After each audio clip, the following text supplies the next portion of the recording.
God is trying to tell us, listen, it's not what I can give you. It's that you can be with me. You're happy because you're with me. But when you're with me, everything I have is yours. You get it all when you're with me.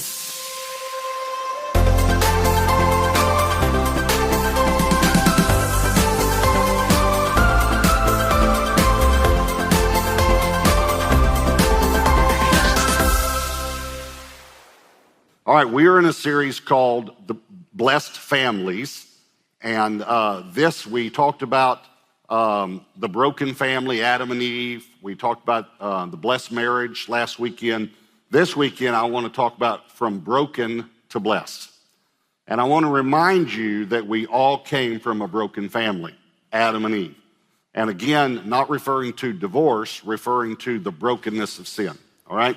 I want to show you 4 stages that we all go through to go from broken to blessed, because we're all born broken. We're born broken. So we're going to talk about how to go from broken to blessed, all right? So these are the 4 stages. They all have 2 words, each point, and the second word is me in every point. So it's really, hopefully you can remember these 4 points, all right? Number 1, the stage is give me. Give me. This is where we all start. Every person, every baby, every spiritual baby, every marriage, we all start with give me. Let me show it to you in the prodigal son, Luke 15, verse 12. And the younger of them said to his father, Father, give me the portion of goods that falls to me. Now let me say this again. Every baby starts here. Every baby starts, give me. Every child starts here. We desire as parents for our children to grow out of the give me stage. Would you agree? Some of us are thinking, yep, I got a 27-year-old still in the give me stage. Some of you might think, I got a 45-year-old and I'm married to him. All right, but let's not talk about that, all right? But we all start here. We also start here spiritually. Maybe you've never thought about this, but we are born again, so we are spiritual babies. And I want you to understand, God doesn't resent that we're in the give me stage as spiritual babies. He doesn't resent it. You don't resent it when your newborn baby wants a bottle. You don't resent that baby because you're not expecting any more out of that baby than to just be a newborn baby. In the same way, God's not upset because we start out in the give me stage. If you think about it, many of us get saved out of selfishness. I want you to think about it. We get saved because we don't want to go to hell. We get saved because we want God to clean up the mess that we've made. We get saved many times out of a give me mentality. In other words, many times we don't get saved. People don't give their lives to Jesus so they can do something for God. It's so God can do something for us, right? And again, I'm trying to tell you, God's not upset about this. He understands. He does want us to grow up. Paul had to address this to the church in Corinth and say, you're still babies, and by now you ought to be teachers. You ought to grow up. You do need to grow up. But we start with the give me stage. Okay, same with marriages. Marriages start in the give me stage. The husband wants the wife to meet his needs, and the wife wants the husband to meet her needs. Now, there are some needs that God has designed a husband can meet in a wife, some needs that God has designed that a wife can meet in a husband, but you have to understand there are some needs that only God can meet. And if you're looking for your spouse to meet the needs that only God can meet, you're going to be disappointed. This give me spirit, you can see it throughout the scriptures. Let me show you another famous give me in one of the disciples that you know about, the one who betrayed Jesus. Matthew 26, 14 and 15. Then one of the 12, called Judas Iscariot, went to the chief priests and said, what are you willing to give me if I deliver him to you? And they counted to him 30 pieces of silver. Give me. That's where we all start. I have grandchildren, and we love our grandchildren. Our grandchildren are obviously wonderful. They're maturing, they're growing, but they're still children, so they're in the give me stage. We love to do things with our grandchildren, but here's what I've noticed about my grandchildren. We never get to do what I want to do. We always do what they want to do. They never say to me, Papa, you're such a good papa. What would you like to do today? So that's the first stage, give me. Here's the second stage, use me. Use me. Now, I'm going to shock you. There is a use me that is pure and from a mature standpoint, and we're going to get to that, but I'm going to phrase it a little differently than this. But the second stage we move into is use me, and it's not a good use me. It's use me so I can be seen or significant or feel important. This is the next stage that every Christian goes through. Give me and then use me. We talked about a few weeks ago, fame, how fame entered in after the fall. It's that wanting to be significant, wanting to be seen. Let me say another way. We say give me because of selfishness. We say use me because of selfish ambition. Philippians 2:3 says, let nothing be done through selfish ambition or conceit, but in lowliness of mind, let each esteem others better than himself. Now, I underlined selfish ambition. Here's the reason I underlined it. That's two words to us in English. In the Greek, it's one word. It's only one word. It's in the New Testament 7 times.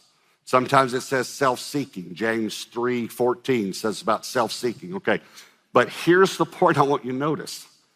When the Bible talks about ambition, it puts the word selfish as a part of it.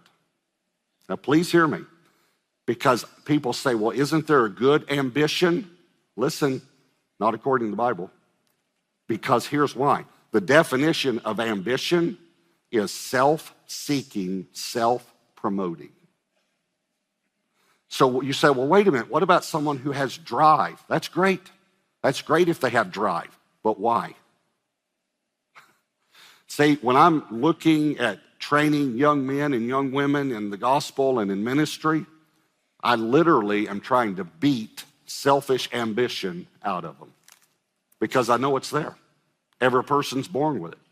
And that's where we move into. We move into this give me stage, and then we move into this use me stage. Let me show you a verse. This is talking about Simon the magician. He sees the laying on of hands and the giving of the Holy Spirit from Peter and John.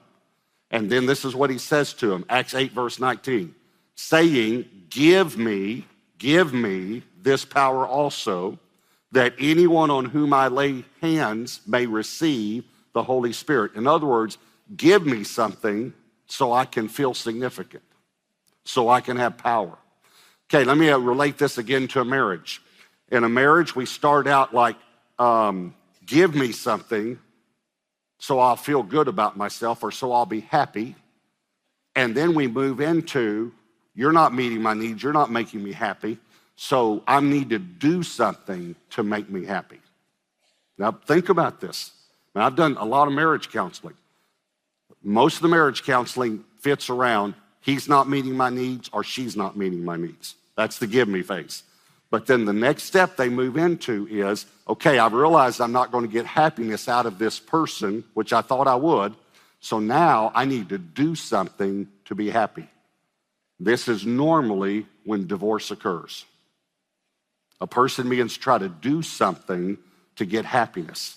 And happiness does not come from something. It comes from someone only. His name is Jesus. Okay, so in the prodigal son's life, this is when he left to do something that would make him happy. Luke 15, verse 13. And not many days after, the younger son gathered all together, journeyed to a far country, and there wasted his possessions with prodigal or sexual immoral living. That's what that means, sexually immoral. Okay, so he decides to do something to make him happy. How many times have we seen people go through this stage?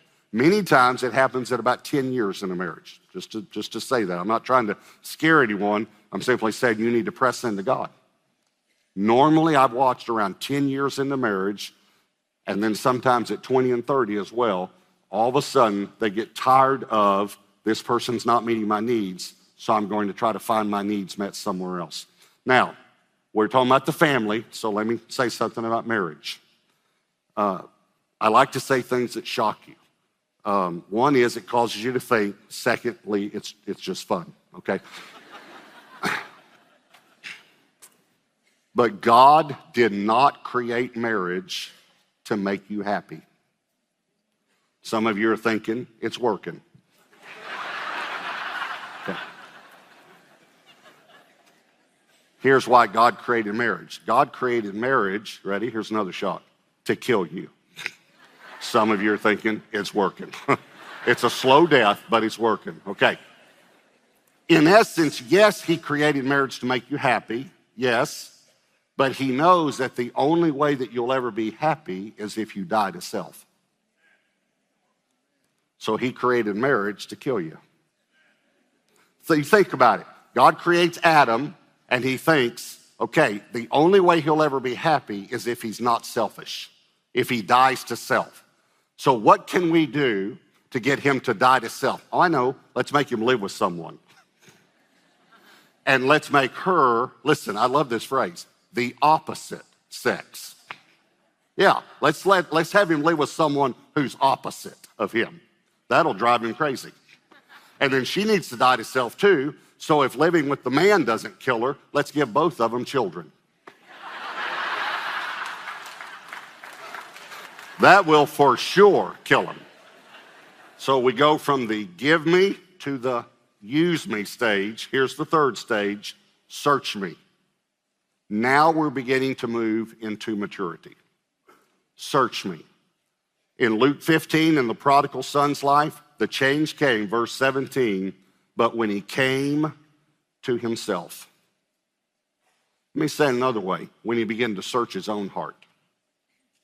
When he began to search himself. This is the way the psalmist says it. Psalm 139, verse 23 and 24. Search me, O God. This is probably a scripture you've memorized or heard at some point. Search me, O God, and know my heart. Try me and know my thoughts, and see if there be any wicked way in me. This is when we stop focusing on someone else meeting our needs or what's wrong with our spouse, and we start focusing on what's wrong with us. You know, it's amazing when I talk about blessed families or blessed marriages, here's what many of us are doing. We're thinking, way to go, Pastor, fix him. I'm glad you're going to preach on family and marriage because she needs it. Can I just say something real straightforwardly to you? You're an immature believer. You're immature. Because the maturation process is that you stop focusing on give me and use me so I'll have focused and attention to me, to search me. I don't want to anymore search and see what I can find out what's wrong with him. I want to find out what's wrong with me. If you really want a blessed marriage and a blessed family, fix yourself. Work on yourself. Quit trying to work on the other one. Let God take care of that one. Fix yourself. And so this process is when we begin searching. I want you to think about this. I remember one time saying to the Lord, he was getting on to me about an attitude. And I said, yeah, but did you see what she did? And he said to me, no, I was just looking at you. And he gave me this little vision that I've never shared with the church, and I want to share it with you. I want you to think about if God had a tube, and he put that tube over you, and he was watching you from heaven, everywhere you went, everything you did. And then he sees you throw a fit. And he says, hey, that's not right. And we say, yeah, but God, did you? No, I'm not looking at her right now. I'm looking at you. See, I'm not responsible for anyone else's actions.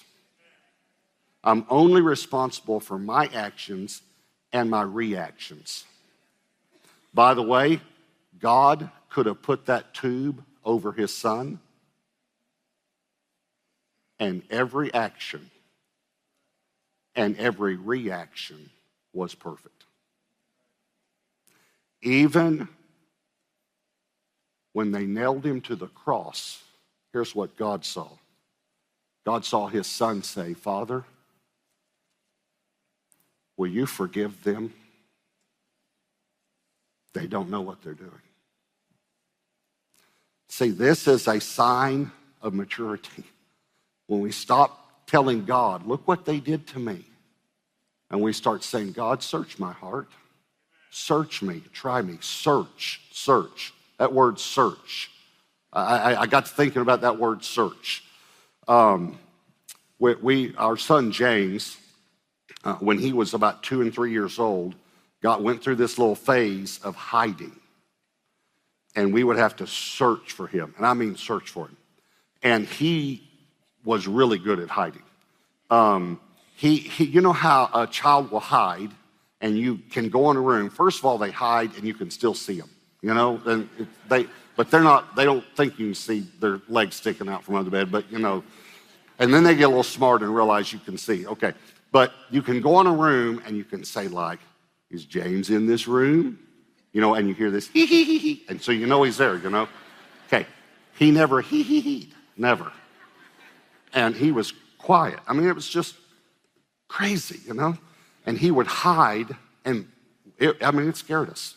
And I mean, I'd go in rooms and say, James, I'm not playing anymore.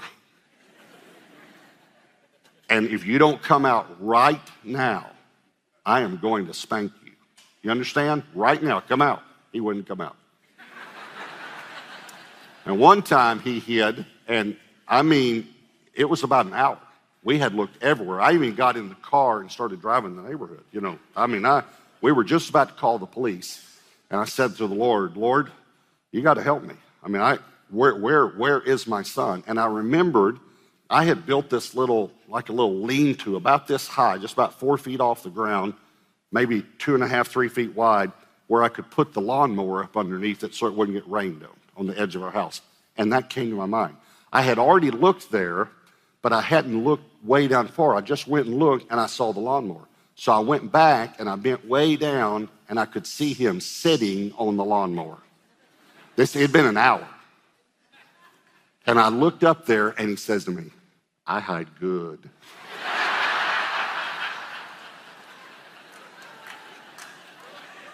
I wanted to say, and I spank good.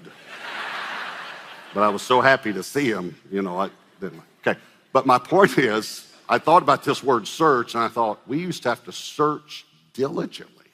Think about if you lost a child in a mall or something. Some of you men have done it, but your wives don't know that yet. But and you frantically search. Okay, here's my question. How diligently are you searching your own heart? Because that's what David said. Search me, search my heart, try my thoughts, and see if there's any wicked way. This is a sign of maturity. Here's the fourth stage, is make me. Make me. See, we start with give me. We move to use me, but it's for the wrong reason. We then start saying, God, search me. I really want to have purity on the inside. And then we move to make me, and let me just fill in the blank here, a vessel fit for the master's use. Let me say it another way. Make me a servant to my spouse, to my family, to the church, to you, Lord. Let me show it to you in the prodigal son's life. Luke 15, verse 19. I'm no longer worthy to be called your son. Make me. There they are, those two words. Make me like one of your hired servants. Now, you know what I actually think he's saying? I think he's actually saying, I know I'm your son, but make me a servant. I never had a servant's heart or a servant's attitude. Make me. Now, when we talk about the prodigal son, sometimes we could have the tendency to say, well, that really doesn't relate to me. I've never gone into sin like that. Remember that this father had two sons. And did you know that the same attitude that was in the younger son was in the older son? He just didn't leave home. You remember where the younger son started, give me the portion of goods that falls to me, give me. We all start with give me. That's the very first stage. Watch what the older son, remember the younger son comes home, the dad throws the party, and the older son won't go in. Watch what the older son said. Luke 15, verse 29. So he answered and said to his father, lo, these many years I've been serving you. I never transgressed your commandment at any time, and yet you never gave me. He's still in the give me stage. You never even gave me a young goat that I might make merry with my friends. By the way, the father's response, verse 31, and he said to him, son, you are always with me, and all that I have is yours. Can I tell you the answer to the maturing process and that give me attitude that we all have? God is trying to tell us, listen, it's not what I can give you. It's that you can be with me. And when you're with me, everything I have is yours. It's not even that I need to give you something to make you happy anymore. You're happy because you're with me. But when you're with me, everything I have is yours. You get it all when you're with me. I was thinking about this series, Blessed Families, and I want to just remind you that the word blessed means happy. The word blessed, there's a Hebrew word for blessed and a Greek word. The Greek word is makarios, and it means happy. If you go to the Beatitudes, and blessed are the poor in spirit, blessed are you when you're persecuted for my name's sake, all the blessed are those who seek God, all that. Okay, listen, it means happy, happy. So when we talk about being blessed, I'm not talking about financial blessings or anything like that. I'm talking about happy, just being happy, joyful, happy. Some people, I feel, actually feel guilty when God starts blessing them because they've come from such a brokenness that they don't feel worthy. Well, you need to know, first of all, you're not worthy, but you believed in Jesus, who is worthy. And the Father wants to bless you just like you want to bless your kids, same way. The blessing really doesn't have anything to do with you or your performance. It has to do with him and who he is, his nature and character. But I got to think about this blessed and the word makarios, and I want to just share in closing a phenomenal testimony. Everyone know I mentioned Pastor Jack Hayford a moment ago. About 7 or 8 years ago, Pastor Jack was walking. He walks around in his neighborhood in the mornings or the evenings for exercise and to pray and things. And he was walking, and he just had this thought, just a thought came in his mind. You know, years ago, he'd had a golden lab, and he just thought, I'd kind of like a golden lab again to walk around the block with me. Had that thought, and then went right on. Never thought about it, didn't think about it for more than that one statement. A few days later, this is when his first wife, Anna, was still alive. They were driving to a vacation home they have out in the country. They came up over a hill. There was a car parked on the side of the road. They could see a man saying to a dog, stay. And then he got in his car and drove off. And they thought, I think that man's abandoning that dog. And they drove up. The dog was just sitting there. And another car was coming the other way. And the lady stopped and said, did y'all see that? It looks like that man abandoned that dog. And they said, we did. They said, we have a home nearby, and so we'll take him and call the vet, call the shelter, see if someone's missing him. Maybe give the guy the benefit of the doubt. Maybe he found the dog himself and thought, no, this is where the dog needs to go home, and this is where I found him, and he'll go back home, or something. I don't know. So Jack went over to get him, and he was just, you can see it in your mind. He's just wagging his tail and big smile on his face, and so he named him Mac, short for makarios, which means happy. And so he gets this dog, puts him in the back seat, goes to the vet, takes him to the vet, says, hey, has anyone filed for a lost dog? Or asked, no. They called the shelters. They check him out when he's there. And he said he's already had his shots.